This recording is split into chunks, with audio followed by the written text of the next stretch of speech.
Whilst covering the new Doom a while back, I went through a few of the games that led up to it. The topic of this video today was one of them, but I also mentioned Bulletstorm, a game that's just got itself a fancy new remastered edition. One of the big selling points of said remaster is the addition of a brand new character, one who scarcely needs an introduction. Yeah, that's me.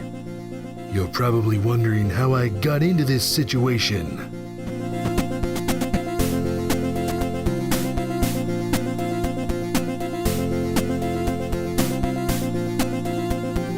It's rather weird to see Duke Nukem in the game, although one can think of a few reasons why he would be here.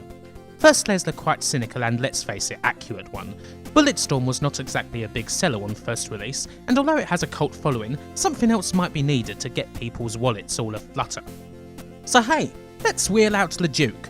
Who cares if he has nothing to do with anything here, or if neither Epic nor People Can Fly have any history whatsoever with him? Gearbox are publishing it, and the folks who brought us Aliens Colonial Marines have decided that the Duke should be on the team. That'll make the 30 quid that Gearbox are charging for this 6-year-old game all the more justifiable. You know, if it wasn't actually DLC to boot. There is another way, mind. This isn't just about cashing in. Okay, it is just about cashing in, but also, in a way, it's about redemption. Because short of the odd brief cameo, this is the first major appearance of the Duke since, well, the end of his long nightmare. A nightmare that we intend to cover in punishing detail. We're nearly 6 years removed from its finish, and the time seems ripe for a look back and a documentation. After the decade and a half that it took to make, it wouldn't do to just cover the game and leave it at that. And so, Duke Nukem Forever then. AKA Duke Nukem Whenever, If Ever, Taken Forever, For Never, Never Ever, Forever in Development, and quite simply, never.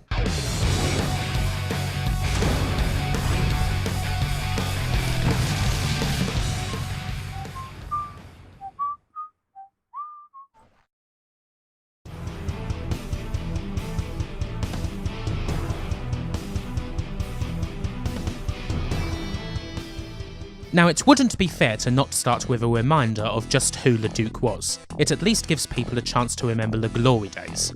Although you would be surprised at just how brief those glory days actually were. His first appearance was in 1991 as the star of a platformer by Apogee, the creation of Todd Ripogle and Apogee co-owners Scott Miller and George Broussard. And at first he wasn't even called Duke Nukem, he was called Duke Nukem. Why? Because at the time of the game's release, Captain Planet and the Planeteers was still on TV, and one of the members of said show's rogues gallery was called Duke Nukem. Apogee were entirely unaware of this when creating the Duke and his game, but on finding this out they were immediately worried that Dick Entertainment would sue the crap out of them, and so they renamed the game. Or rather, they crudely misspelt it in a way that frankly would have probably still put them in legal hot water if Deke had wanted to act like, well, you know. But in any case, it soon turned out that Deke actually hadn't trademarked the Duke Nukem character at all, and so Apogee quickly restored the character's original name. As for the two side-scrolling Duke Nukem games, they're decent enough platformers. You know, around the same level as the likes of Commander Keen, Jill of the Jungle and what have you. And Duke's a cool looking hero. Thanks to the third game kind of blowing them out of the water, it is hard to judge how successful these two games were. One does wonder if they would be remembered all that much if the Duke hadn't ever gone 3D. Anyway, the two Duke games happen. Apogee also published id Software's Wolfenstein 3D in 1992, the first FPS published under their name, and a big hit that puts id on the map. But while there was no acrimonious break between the companies or anything like that, id decided that their next game would be self-published, which of course turned out to be Doom. This move also means that id stopped work on their John Romero-headed, Apogee-published sequel to Wolfenstein due to worries that it had impacted negatively on Doom. But George Broussard and a team that would call itself the Developers of Incredible Power would gather the already created assets and recover the project. You know the eventual result to be 1994's almighty Rise of the Triad, a game that certainly showed Apogee's ability to create a good FPS as well as publish one running off an enhanced Wolf 3D engine. Apogee had also used the standard Wolf 3D engine to make the Blake Stone games, a series of two not as well known but fairly well remembered FPS titles.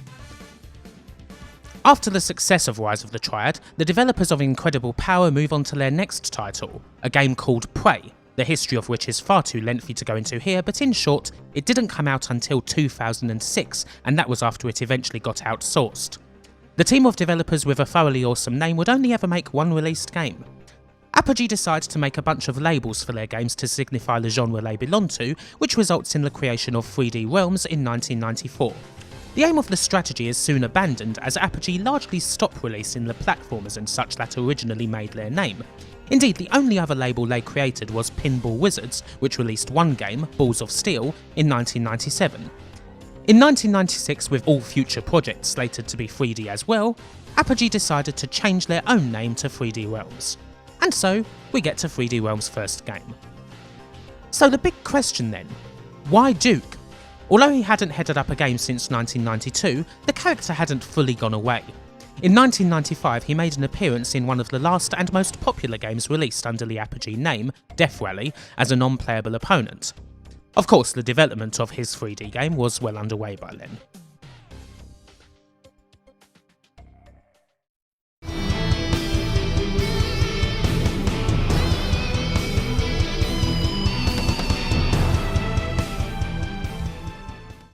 A 15-man team at Apogee, headed up by Broussard, had started work on what would become Duke Nukem 3D in 1994. The obvious big influence on the game was Doom. While the initial two games had been successful, the trends in PC gaming had long shifted towards the FPS, and seeing as Duke was already a big dumb gun-toting hero in side-scrolling form, he was certainly a perfect fit. Still, Duke was in need of an angle to stop him from just riding in on the coattails of the Marine. Where did such an angle come from? Well, it pretty much came from what the team at Apogee did most every night after work. Go around somebody's place, goof off and watch movies. Lots of movies. Big dumb action type movies, B-movies. You name it, chances are they probably watched it. This is how the action cocktail of the Duke was formed. Gradually more and more stuff was thrown into the game until it became pretty clear that Duke 3D was going to be a big riff on action movies and B-movies, where the Apogee guys just threw tons of stuff at the wall, saw what worked, and followed one simple golden rule: don't take things too seriously. It's important to remember that back in the 90s, the Duke was a parody character, the biggest B-movie action hero. He always was, and indeed he always should have been, a parody character. His bio in the original Duke games makes a big mention of his love of Oprah Winfrey and his desire to blast these aliens and get back home so he can watch his favourite show. He's always had something of an ego. His legendary autobiography, Why I'm So Great, comes from the second game, but back then he didn't even have his trademark shades. Duke in the end has always been a silly character, and not one that should have ever been taken seriously. In the good old days there was that little but important strain of irony. When we get to the eventual release of Duke Nukem Forever, we'll see what happens when the people behind him do take him seriously. Another big fact about Duke Nukem 3D is that initially, the Duke wasn't even supposed to talk. It took a long time until Duke actually did find his voice, and the inspiration for that came from LucasArts and their Mad Max style adventure, Full Throttle. In particular, George Broussard wanted someone who sounded like the narrator in that game's intro. Eventually, he found his man, a local radio DJ who demoed the lines and who, for Broussard, was absolutely perfect. That man was John St. John, and he has been the voice of the Duke ever since. On the technical side, Duke Nukem 3D made use of 3D Realms employee Ken Silverman's build engine for the creation of 2.5-dimensional first-person games. It wasn't the first game to be released using this engine, being beaten by both Witchhaven and William Shatner's Tech War, but it's undoubtedly the most famous game to make use of said engine, which allowed for the creation of slopes and added a sense of height that was lacking in first-person games up to that point. The end result of this is of course an all-time classic. Alongside Doom and Quake, the 1996 release of Duke Nukem 3D completed a holy trinity of massively popular and influential FPS games in the mid-90s. It deserved every last bit of the praise it got. A brilliantly designed, tense as hell shooter mixed with a fantastic character, a great parody of the action hero. There's certainly things about Duke that are of its time, but it always helps to remember that it was never serious. And all the movie references, the great enemies, and every one of the Duke's 100 or so lines were delivered to a turn.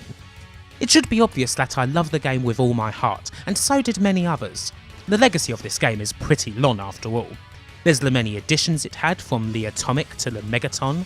There's the ports, ranging from the standard PS1 and Saturn to the weird and wonderful of the Mega Drive and the Gamecom.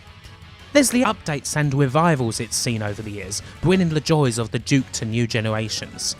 There's even the licensing out of the character that resulted in third-person games like, say, Duke Nukem Time to Kill by N-Space. Again, a game of its time, but not bad at all considering what it is. In short, Duke Nukem was now a superstar, and 3D Realms were right at the top of the gaming world. The success of the Duke has made 3D Realms and its heads, Broussard and Miller, thoroughly stinking rich. We're not even at the turn of the millennium, and already people are waiting with bated breath, anticipating just what the Duke's going to do next. And already, George Broussard is talking about the Duke's next adventure. Indeed, it already has a name. It's called Duke Nukem Forever. No one thought the Duke could get much higher. Little did anyone know, however, that the wave had already broke.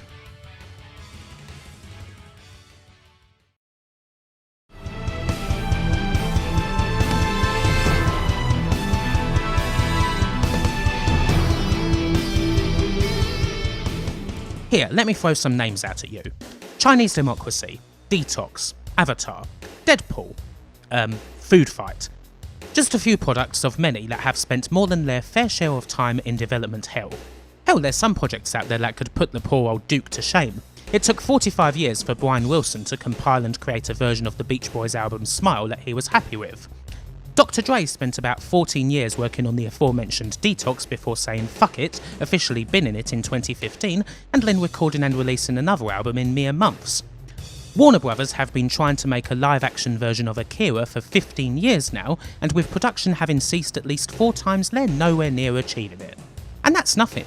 Since 1998, Terry Gilliam has tried and failed to make The Man Who Killed Don Quixote no less than 8 times. From an initial proposal to Ayn Rand in 1972 to a cinematic release in 2012, it took 40 years for a film adaptation of Atlas Shrugged to be made. And I guess you could also include the 55 years between To Kill a Mockingbird and Go Set a Watchman, but that's a whole other episode of the Agony and the Ecstasy. The Duke is not alone then, he's in pretty good company. Indeed, there's plenty of similar stories in games. The Last Guardian, Final Fantasy XV, Prey 1 and 2, Aliens Colonial Marines, and Team Fortress 2 are all titles that spent near to at or even over a decade in production. The end results of these labours certainly do vary, but Duke Nukem Forever is somewhat special in that so much of the process was opened up for us. A lot of the grind happened in public, as an ever more desperate George Broussard made public comment after public comment, trying to be bullish in public as things grinded ever more to a halt, until 3D Realms itself had no more left to give. The first strains of Duke Nukem Forever actually come around the same time as Duke 3D. 3D Realms employee Joe Siegler wrote on Usenet that they were working on a side-scrolling shooter by that name in 1996. The name was coined by Broussard, and yes, the name was influenced by Batman Forever. This side-scroller was quickly scrapped, and work started on a Duke 3D sequel using the build engine, and this game is officially introduced as Duke Nukem Forever by Scott Miller in April 1997, working towards a mid-1998 release. Meanwhile, the incomplete side-scroller is given over to developers Inner Circle Creations, who turned the game into the fairly decent Alien Rampage.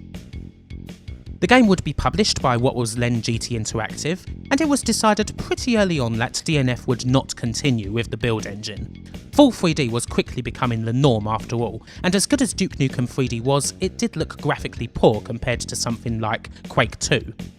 3D Realms licensed the Quake 2 engine from id in late 1997, reportedly at the cost of about $500,000. PC Gamer published a 10-page first look at the game, complete with screenshots and interviews, in November 97.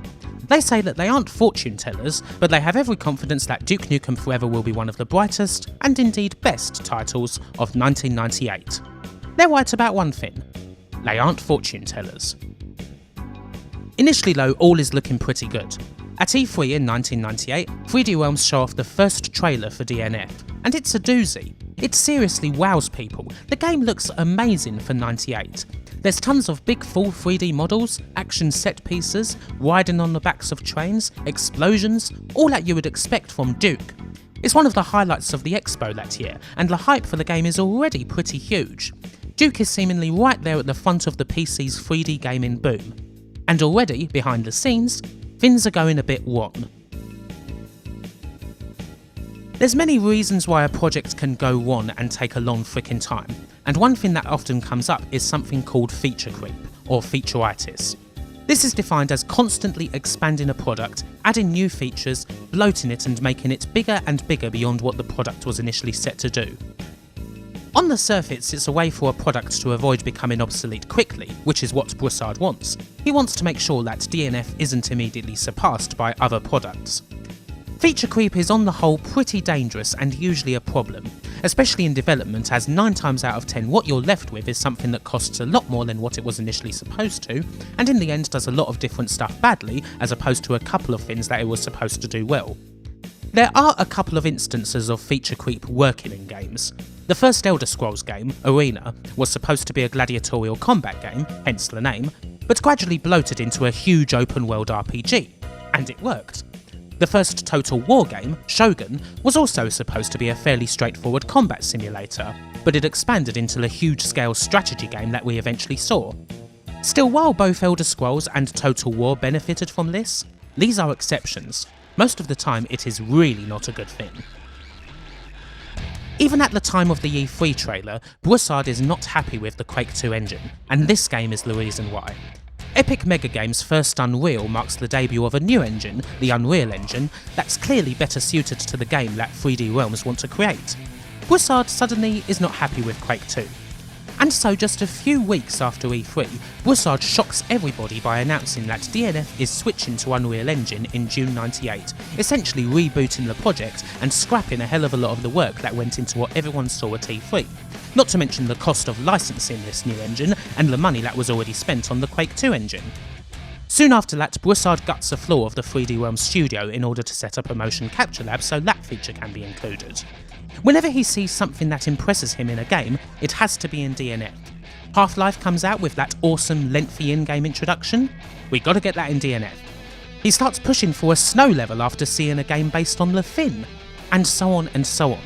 This becomes a running joke in the studio, to the point where it is said that Broussard should be dissuaded or otherwise stopped entirely from seeing any new game at all costs, lest he sees something in it that he thinks should be in DNF.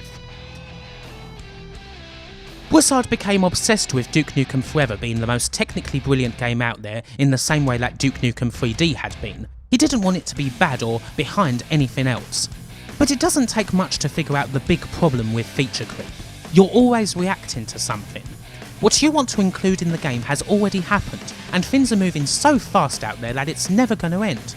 Feature creep in games is lethal, because in the end you simply cannot keep up, and the more you do it, the more outdated your game actually becomes. And with Broussard, it wasn't going to stop. When Unreal Engine upgraded, DNF had to upgrade to the new version. It just kept going. After wowing E3 in 1998, DNF didn't make an appearance in 99, and Broussard said that they were tired of playing PR games. In reality, they didn't have a whole lot to show. Around this time, DNF was basically a set of impressive tech demos, but it wasn't much of a game. And so by the end of the year, the only evidence people had of the current state of Duke 3D was 10 screenshots and the theme song, a version of Grab Bag recorded by Megadeth. There was no real endgame to all of this, no plan for the product's eventual completion. Having lots of money didn't help either, seeing as that meant 3D Realms could happily spend all this cash on making these feature creep influenced improvements. They also didn't really have a publisher on hand to set deadlines. GT's relationship with 3D Realms was simply related to marketing and shipping, with 3D Realms retaining full control over the end product. There's no pushback against Broussard anywhere, inside or outside of 3D Realms. It's a recipe for disaster.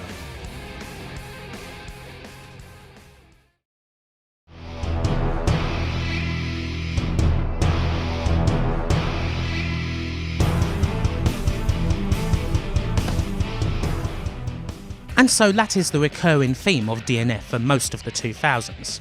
George Broussard is actually pretty content with constantly adding more shit to the game because money ain't a thing, and nor are publishers. There is the occasional recognition that hype needs to be drummed up.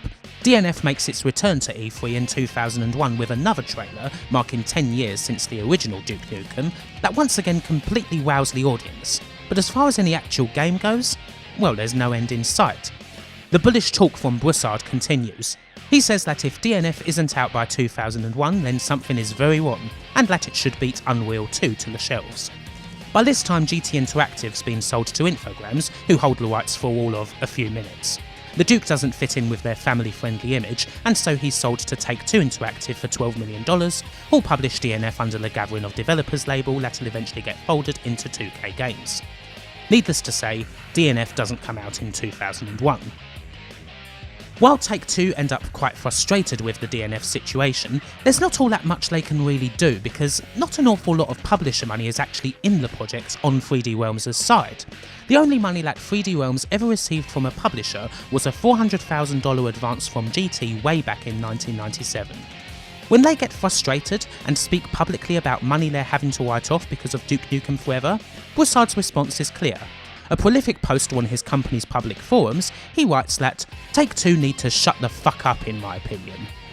5 years in, and DNF has no set release date. Whenever 3D Realms are asked, the answer is, when it's done. Privately, Broussard says that 3D Realms has so much cash, not just from Duke but from games that they've published like Max Payne, or indeed from new outsourced Duke games such as the very well liked Manhattan Project, that they could happily continue developing DNF for another 5 years. Worryingly, this isn't a problem to him like it is to everybody else. Also, in an attempt to try and match the incoming Doom 3, the next game that Broussard wanted to beat to the shelves after failing to beat Unreal 2, development of the game is restarted completely in 2003.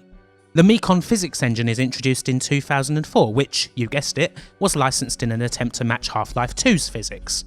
Doom 3, meanwhile, beats DNF to the shelves in 2004. As we hit the mid-noughties, the team at 3D Realms, still only consisting of about 18 people at a time when it's normal for 70 to 80 people to be working on a big game, is getting pissed off. Most of them have only ever worked on DNF, and they're getting pissed off at spending years on the game with nothing to show for it, nothing they can actually put on a CV. They're pissed off at 3D Realms' lousy pay, especially when id Software are just down the road. 3D Realms had a profit sharing system that was obviously sold by Broussard as something that would make them all rich once DNF actually came out, but that's not helping right now. They're pissed that still there's no end in sight. They've been working on Garnish all this time, but nobody's giving a shit about the main dish. And just for a real kick in the teeth, George Broussard restarts development on the game again in 2006. If you're keeping count, that's the 6th time development on DNF has been rebooted. A big part of this is because now DNF is going to be released on the Xbox 360 and PS3 too, requiring a massive load of changes. The result is an exodus. Suddenly 3D Realms lose about half of the DNF team. Once one goes, it's like dominoes, a bunch of others follow, mostly because they're absolutely sick of and burned out on Duke Nukem Forever. Now, losing 7 people would be a pain in the arse on most AAA projects, but there's still lots of people there usually.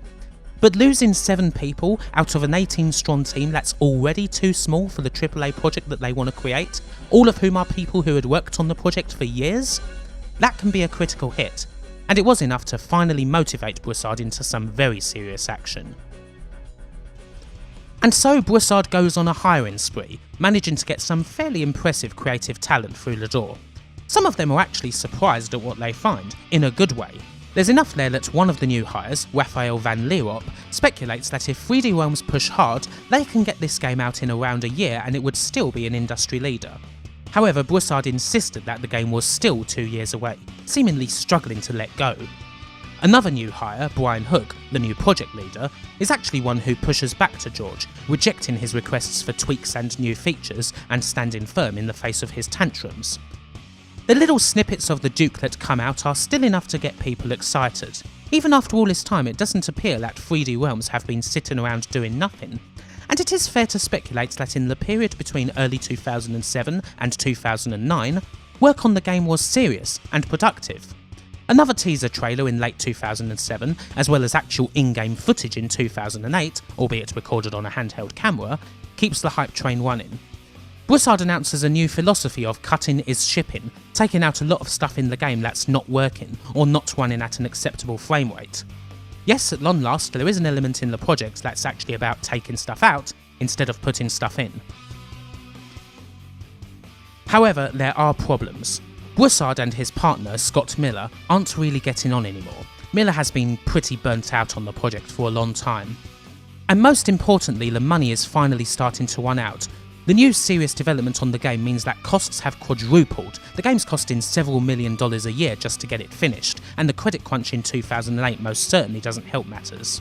In the end, 3D Realms aren't making all that much bank anymore. And so, finally, they have to go to Take-Two to ask them for money. And this proves to be the decisive moment. According to 3D Realms, Take-Two agreed to provide $6 million to get the project finished, but then quickly backtracked and offered only $2.5 million. According to Take-Two, they only offered $2.5 million from the start, with another $2.5 million coming on the project's completion, a counteroffer that Broussard and Miller rejected. Negotiations went on, with no end in sight, much like the project itself. But in the end, no money was coming in. Broussard and Miller, who'd already put millions in the game from their own personal accounts, couldn't keep doing that, and 3D Realms just couldn't go on anymore. On May 8, 2009, 3D Realms announced that development on Duke Nukem Forever was coming to an end, that the DNF team would be made redundant, and they would focus on publishing from here on out. Take-Two immediately sued 3D Realms for failure to complete the projects they'd paid $12 million to Infogrames for the rights to, and 3D Realms countersued based on the negotiations they'd had with the publisher. Everything got pretty messy for a while until the lawsuit was dismissed with prejudice in 2010. But after all that, well, it seemed to everyone now that after 13 years, Duke Nukem Forever was finally, officially, dead. Some were disappointed, for sure, although there were probably some who breathed a sigh of relief. I mean, at least you knew. Or did you?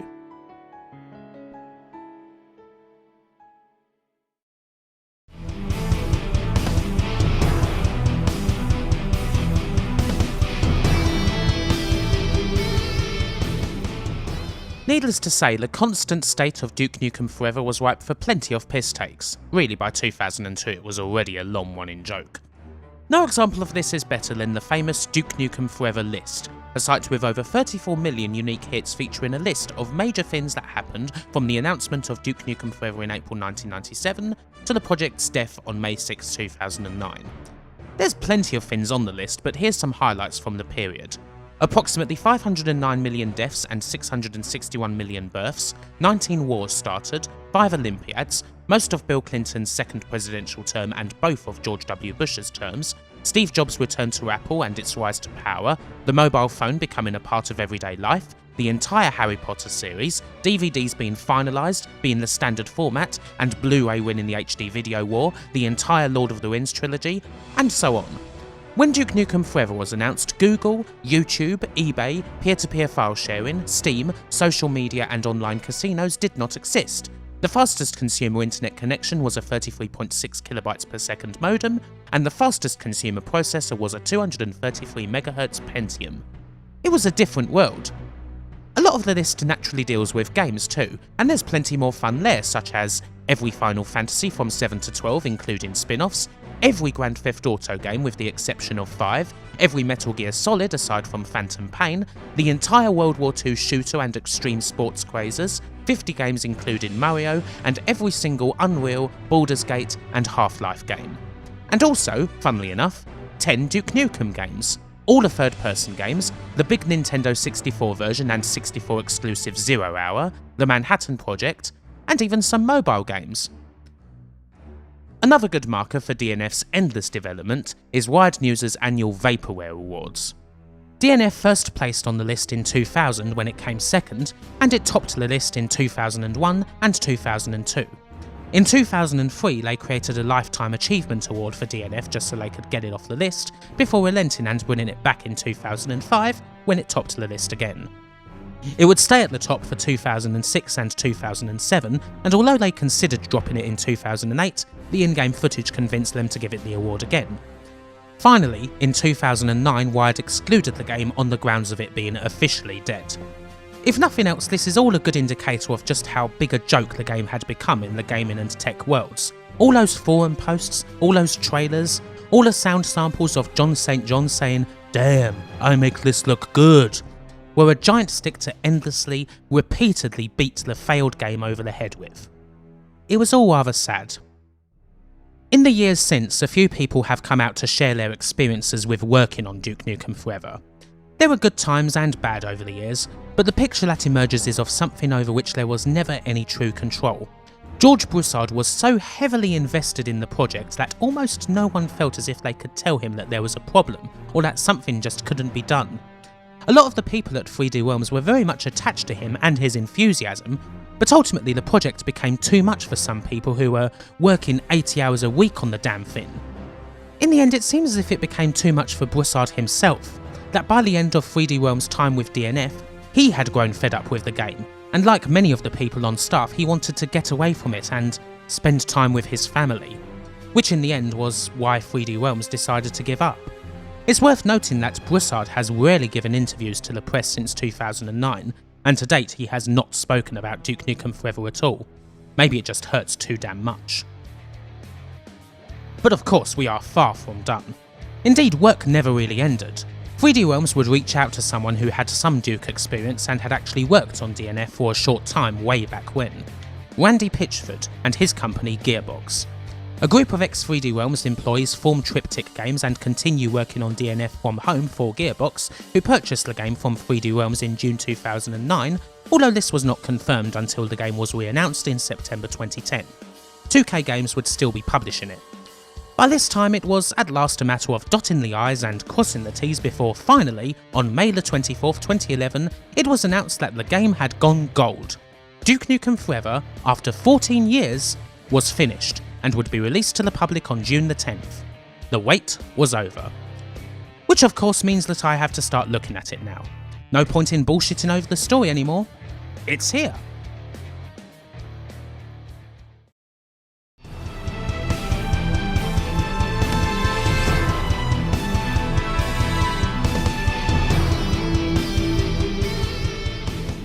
So what even is the story of Duke Nukem Forever anyway? We're over 30 minutes in and I haven't even had time to cover that. Basically it's set 12 years after Duke 3D, and Duke is now the biggest icon in the history of the world thanks to his exploits. He's all set to make another appearance on a talk show when, all of a sudden, the aliens invade again. They seem peaceful at first, but obviously they soon try to take revenge on the Duke and everything goes wrong once more. And that's about it really. Cue loads of blasting and big guns and cheesy one-liners. Power on. Now it's time to kick some ass. Oh, and there's also a big level in the Hoover Dam, which is sort of notable because way back in 1996 George Broussard saw a user-made level of Duke 3D that was set in the Hoover Dam and decided then and there that DNF must include the Hoover Dam. That was the project's very first feature creep. It's somewhat comforting that despite all the reboots and the cut-in shipping and all that, the Hoover Dam stayed there through all these years. Anyway, once you get into the action, it doesn't take long for things to go, well, lousy. I suppose I should start with the things that I kind of like about Duke Nukem Forever. I like that instead of health, Duke Nukem instead has an ego bar that goes down as he takes damage. The insinuation being that Duke is such a ridiculous and over-the-top human that being shot or burned or blown up doesn't hurt him, it just hurts his pride. You increase your ego by doing typically cocky things, curling dumbbells, lifting weights, winning at games, admiring yourself, all that sort of thing. It's perhaps one of the few things in the game that give Duke the feeling of knowing parody that it once had. And yeah, that's about it. In almost every other regard, this is a really piss poor game. Okay, there is more.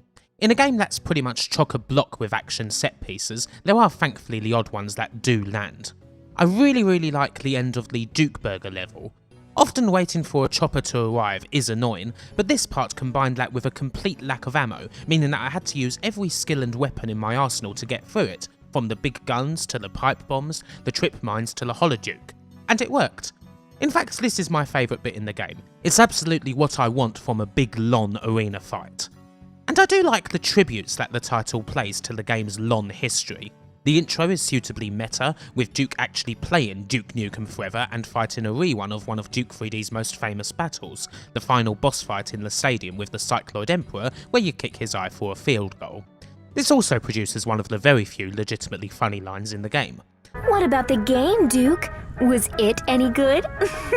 Yeah, but after 12 fucking years, it should be. Not only that, but once you beat the game, you can access a whole lot of DNF's past. All the old trailers, screenshots of what the game looked like at certain points. It is nice to see all of that here. There is the odd good thing in the game, but you have to wade through so much shit to get to any of it. The warning signs come pretty early on. As soon as the first level, which is pretty much an extended version of all the stuff that was in the 2001 trailer, from a big turret section against a mothership to being able to screw around and play pinball or shoot pool. It usually feels incredibly front-loaded to have all this screwing around shit in a game, as if it's so eager to show you all of the silly tricks just to hide that there's not all that much there. And then there's those first attempts at comedy. Good lord, they're bad. Seriously, I mean, a mock Christian Bale rant? Olsen Twins references? Did no one look at those and think they could be seen as somewhat out of date? This was undoubtedly cringeworthy in 2011, and it's even worse now. The closest thing to comedy is the ability to draw a big knob instead of an autograph in a kid's copy of your book, which is the most obvious thing to do, but damn it, that doesn't mean I'm not going to do it anyway. Comedy isn't the only thing that's outdated, naturally. Duke Nukem Forever just feels so basic. Not because it's a game that shoots first and deals in cutscenes later, far from it. More because it's all just corridors and rudimentary spaces where you do little except point and shoot. You could drink beer or eat steroids, two things that do the exact same thing and boost your melee skills, but they feel kind of pointless. A game like Bulletstorm, by comparison, gives you much more impetus to rush enemies and do things with style, more tools, the chance to pull off combos, much better movement. Here you point guns at monsters and shoot them to varying degrees, and after a certain amount of bullets hit them, they die. Occasionally you finish the odd one off with a kick or an uppercut. And that's it. Such is the trouble with something like this that spends so long in development. Even if it's not necessarily the graphics that are out of date, the gameplay itself most certainly is. Like, this could have passed the mustard in 2007 perhaps. It'd be a pretty good launch title. But in 2011, right near the end of the last generation? No, not even close. Comparing this to the new Doom feels so unfair, but geez, remember how that game brought the arena back to life? Packing them full of enemies and forcing you to never stop shooting and moving, rewarding your bravery and variation every time?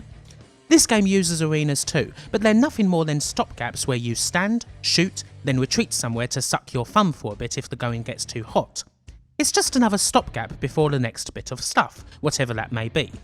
Stuff in this game includes exciting puzzles that a 3-year-old could solve, some embarrassing comedy, or turret sections, or, good god, a bit where a miniaturised Duke drives an RC car in what might just be the worst controlling forced driving sections I've ever played in my life. Or maybe it's a boss battle, and good lord, they're terrible too. Nothing but loads of dumb circle strafing, something from a different time that absolutely belongs there. It's not a still burning cheek wowing the crowds at Glastonbury, it's Paul Young sounding like he's sitting on his nuts in a dank arena in Slovakia. The game is just this. Move down a corridor, do an arena battle to get to the next bit of stuff, cringe at the latest attempt at humour, and repeat. Over and over again. There is nothing that requires any ingenuity, no reason to explore beyond the main path. Forget the new Doom, the original Doom had more reason to explore its levels than this game did. In the end though, despite the Duke name and 90s shooter expectations that brings, this game isn't really trying to be that old school. It is a game of its time, but that time is of the mid-2000s. Duke Nukem Forever was built as a contemporary to games like Doom 3 and in particular Half-Life 2. And looking at the trailers over the years, the actual game design didn't even change all that much in that time. Comparing this game to Half-Life 2, you do see the similarities. One of the biggest things that takes Duke out of 2011 is the physics-based seesaw puzzles, HL2's gift to the world that by 2011 no one had really been doing for years. HL2 cuts a similar path to this game. Corridor interlude, battle, puzzle, stuff, repeat. Both games have a tendency towards fixed set pieces like turrets or driving sections, or just places where you're basically on rails for a bit. Even the enemies in both games are quite similar. Hell, DNF's enemies are smarter on the whole. The difference in quality comes in several areas. I mean, it's an approach that magnifies story, and HL2 actually having a half decent one helps. There's also a sense of build-up to big events and battles that's kind of lacking in DNF. Even in the game's downtime, of which there's actually a lot if you haven't played Half-Life 2 in a while, it's all worth it when you get to something like Anti-Citizen 1 because it's cohesive and the whole game fits together. Duke lacks that progression because it feels like most of the levels are just rammed together.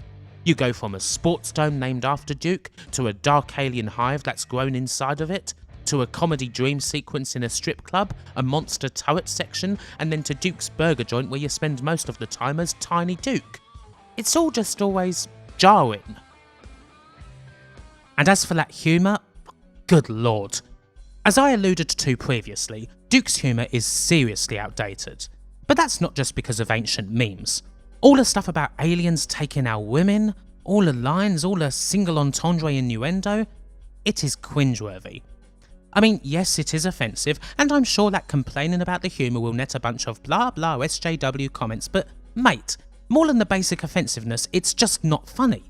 DNF's comedy is the sort of thing that the writers of those movies would chuck out at the script stage just for being too shit. That's the level we're at here, the sort of place where you simply cannot believe that anyone could ever find this funny.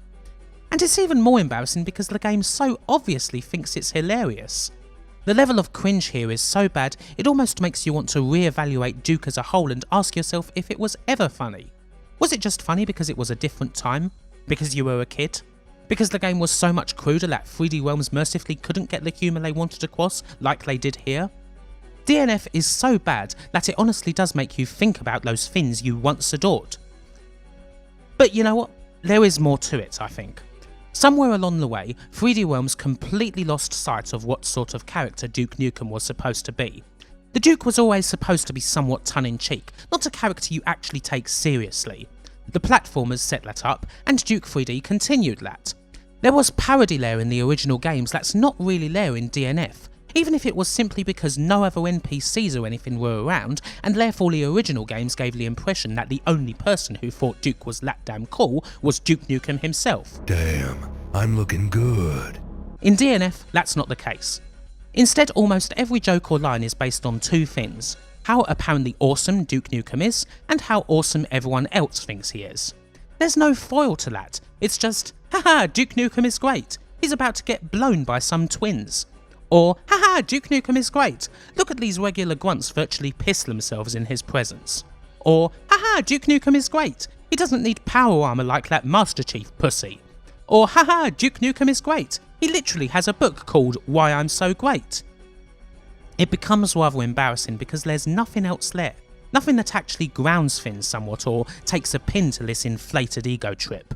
We're just supposed to think that the Duke is awesome, and that's it, without any justification. That's why the humour misses the mark. If you want to look at similar games that handle this sort of excessive testosterone better, go to Bulletstorm again, or the new Shadow Warrior, or any one of the Saints Row games and see how they do it. Duke Nukem Forever's comedy is awful for many reasons, and yes, the unfunny and or completely childish humour is a part of it, but it's mainly because it's a one-note joke that gets old fast and goes on, well, it goes on forever. And wait, there's more. Another reason why Duke is so awful to players, as if I need more by this point, is, look, there's just no progression. It's nice to have some sort of journey from A to B, you know? Where a character starts somewhere and ends up somewhere else by the end. There's none of that with Duke at all. He starts off as the greatest person in the world, he goes through the game as the greatest person in the world, and he ends it there too. The world itself may take a beating from these aliens, but there's no real change to Duke's situation and how the rest of the world feels about him. It's just so boring. Even in a comedy game like this one, it is still much funnier if you decide to prick the character a little, just a little, make him be a fish out of water or just something, anything. Have someone take one look at Duke and go, what the fuck's this guy on? Because you would in real life, wouldn't you? But the trouble was, 3D Realms wouldn't even welcome any other approach. The story goes that Brian Hook, DNF's last project lead, wanted Ben Yahtzee Croshaw, yep, the zero punctuation guy, to write the game. And as an audition, he submitted a script for a scene that was brimming with irony and, I suppose, comedic devices and stuff. You know, being a ridiculous action hero in a somewhat more straight-laced world. Hook and the Duke staff liked Yahtzee's audition, but it was rejected by George Broussard because his portrayal of the Duke didn't match the game's tone. Which, as we've established, is this. Ooh. Oh yeah, right there. Oh yeah. That was fun. Was it good for you, baby? Duke is, in actuality, written as if he is the straightest character in a ridiculous world, which, considering who he is, makes absolutely no fucking sense at all. But if you want a definitive example of how terrible this game is, look no further than The Hive. Plenty who've covered the game will have already mentioned The Hive and how terrible it is, but really, you have to just stand in awe of it.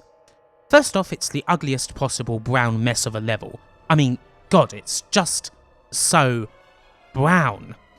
Many years ago, Charlie Brooker, he of PC Zone fame and nothing else, used to run a fake TV listings website called TV Go Home, and one of the entries was for a film called Whittleplop Farm, where Rafe Fiennes had to wade through a swamp filled with the shit and piss of 100 animals. This level kind of reminds me of that. It's DNF's dark level, where shit all of a sudden gets serious, even though you open doors in the level by quite literally fingering their sphincter. After a while, you find lots of naked women who are trapped and impregnated by the alien queen, including the Olsen twins parodies.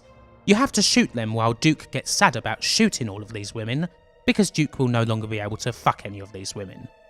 This is already a phenomenally awkward tonal shift in a game that's filled with nout but childish fratboy jokes.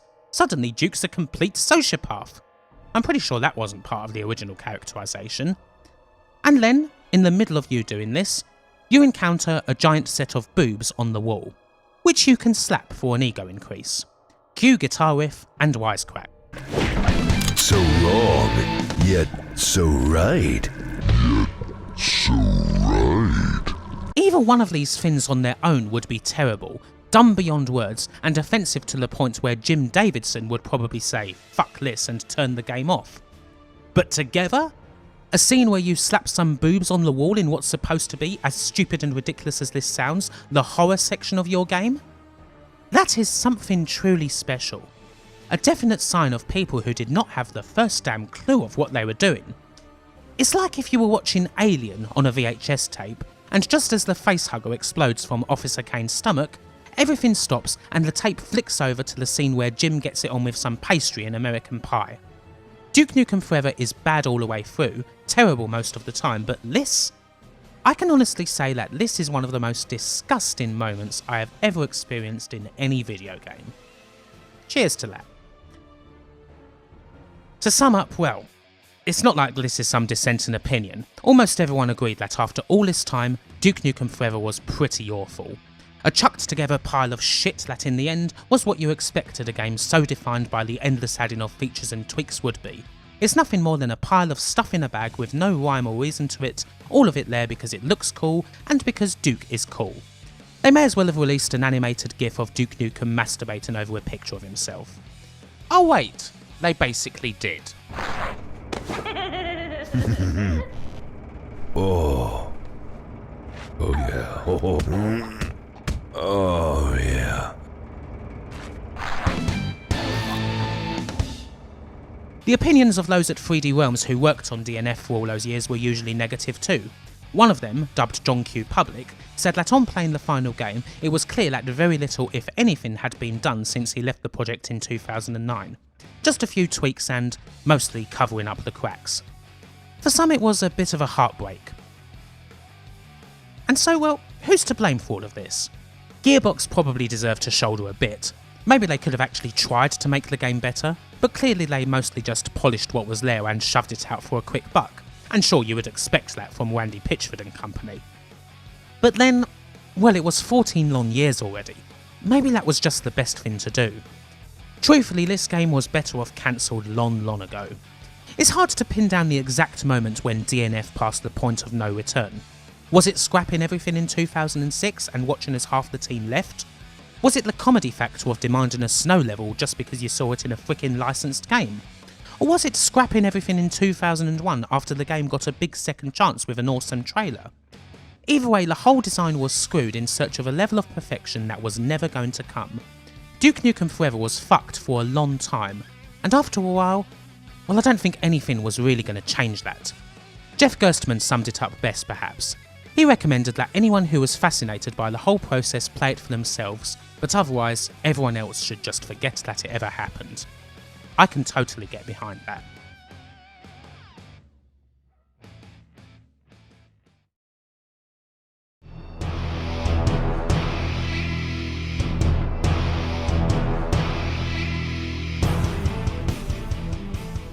Despite the savage reception that Duke Nukem Forever received, Take-Two Interactive ultimately declared that the game had proven itself to be profitable.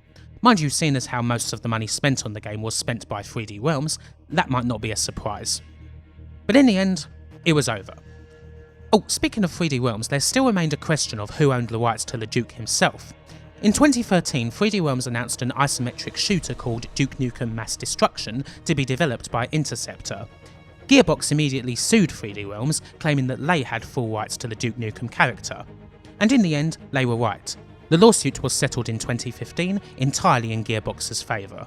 This isometric project was turned into another game called Bombshell, and some say that the stripper Duke interacts with in the short level after the Hive is actually supposed to be her. In any case, Duke belongs totally to Gearbox now, and they can do anything they want with him. 3D Realms are no longer a part of the picture. Of course, Duke Nukem Mass Destruction isn't the only Duke project to fall by the wayside, and nor are all those previous iterations of DNF. The series as a whole has really been blessed with a great deal of cancelled games over the years, and it'd be unfair not to look at some of them. ECSTASY's third-person Duke games, as popular as they were, died with Duke Nukem Dd, a PS2 game that would have been published by Rockstar and was announced in about 1999. But despite getting plenty of magazine hype over the years, development just dragged on. There was delay after delay, and eventually it was just cancelled in 2003. There's the strange story of Duke Nukem Critical Mass, a game that did come out for the Nintendo DS in 2011, but was supposed to be the first in a trilogy of Duke games that would bring back the Apogee name, the other two of which never happened after the first was savaged. There's also an alpha copy of the cancelled PSP version that's preserved forever in the Library of Congress. A hunting game spin-off called Duke Nukem Endangered-Species was in development around 2001, courtesy of Ukraine-based studio Action Forms, but was soon cancelled. And then there's the mysterious case of Duke Begins, a title that first surfaced in 2007, worked on by 3D Realms, but then put on hold in 2009. As the title suggests, it's an origin story. The game now lies with Gearbox, who said that they would work on it once DNF and Aliens Colonial Marines were finished. Nothing has been heard about the game for years, and it's quite probably long cancelled, but you never know. If the Duke does come back with another full title, there's a chance that it could be this one. And so that brings us to the present day. The Duke is still around. He's been chucked into a game that frankly he has no business whatsoever being in. Duke Nukem has absolutely no business being in Bulletstorm. Grayson Hunt is a much better realised and much better written big dumb hero than whatever Duke Nukem is in 2017. There's almost an awareness even that the Duke just does not belong. That despite how hyped his presence in the game has been, if you actually choose to play as him in Bulletstorm, then you have seriously made the wrong decision. But as a lot of the controversy surrounding the release of this game has shown, what with the complete failure to recognise the crookedness of G2A and that partnering up with them was a terrible idea and all of that, Gearbox are simply doing what they do best. To hell with standards and quality, they want quick bucks, and if the Duke gets a few more sales through, if the addition of Duke Bloody Nukem has a pre-order bonus stroke day one DLC item for £4 on the back of a remaster of a 6-year-old critically liked yet commercial flop of a game that you've somehow got the balls of steel to sell for the full retail price of 30 sodding quid gets some people excited, then hey, to hell with it, right? Jeez, I mean, the Duke is like watching Sideshow Bob in hell at this point, endlessly stumbling into one rake after another. Like, seriously guys, Sega and Platinum just re-released Bayonetta on PC, a platform it's never been on before, and yet they didn't have the audacity to charge 30 quid for it. Why? Well, because it's 8 frickin' years old. Do better. All that aside, let's go back to the Duke himself and think about his future. It is kind of weird in one way. As comically outdated as Duke Nukem Forever is, there is one part of the Duke character that's eerily prescient. The Duke Dome, the Duke Casino, Duke Burger, Duke's humongous skyscraper home, the ending where Duke announces that he's running for President of the United States? Yeah, I'm sure you can dot the I's and cross the T's on this one.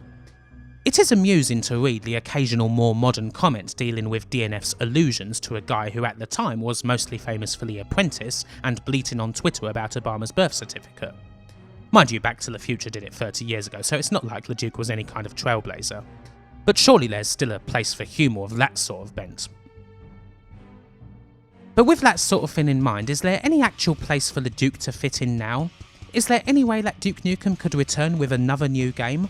Would it actually be funny this time? Would it be less comically past it? Who knows? To be honest, it's not likely. Who would want to go through such a thing again? Having said that, I am sure we've not seen the last of him. As long as Gearbox have the Duke on their roster, they will undoubtedly continue to use him. John St. John is not likely to be out of work. So yes, I'm sure he'll be a character in plenty more games to come. But as far as a new Duke game goes, well, last year Duke Nukem 3D was brought out again for the game's 20th anniversary, another remaster that brings the old build engine into full 3D, but this time complete with an all-new 5th episode from Alan Blum and Richard Gray, two of the original's episode designers. For those who were looking for a good old hit of Duke and hadn't found it yet, it was hardly considered a bad thing. And maybe, if there is to be a new Duke, he'd be better off here. The crude mid-late 90s boots, devastators and pig cops that are truly his home. The Duke is a kick-ass picture on a game box, not a smugly psychotic 3D model. So why not go back to what actually worked? Because if one thing is guaranteed, it's that whenever the Duke does make his last bow, no matter what happens between now and then, this is the way that we're going to remember him. Bye for now. Game over.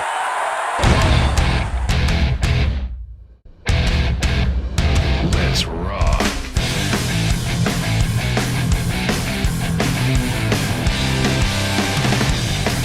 For this video, I would like to thank Adam Schaefer, Andrew Dalton, Andy Catt, Audie Sawley, Chris Wilkins, Conformist, Dustin Cooper, Gary Pinkett, George Newton, Guathan Blackpool, Ian Roberts, James Idd, James Loveridge, Jason Goy, Jason Leach, Jason Stevens, Johan Eriksson, John Scott, Keith Barlow, Elle O'Brien, Lee Norris, ManagerSim.net, Mark Heslop, Mark Johnston, Mark Whittington, Martin Pataki, Nanette McCrone, Olaf Allbean, Pete Morris, Hilter Brog, Potter Margell, Rachel Maxwell, Romeo, Sean Zoltek, Seth Robinson, Simon Gulliver, Taylor Armand, Twisted Squote, and Vishar D.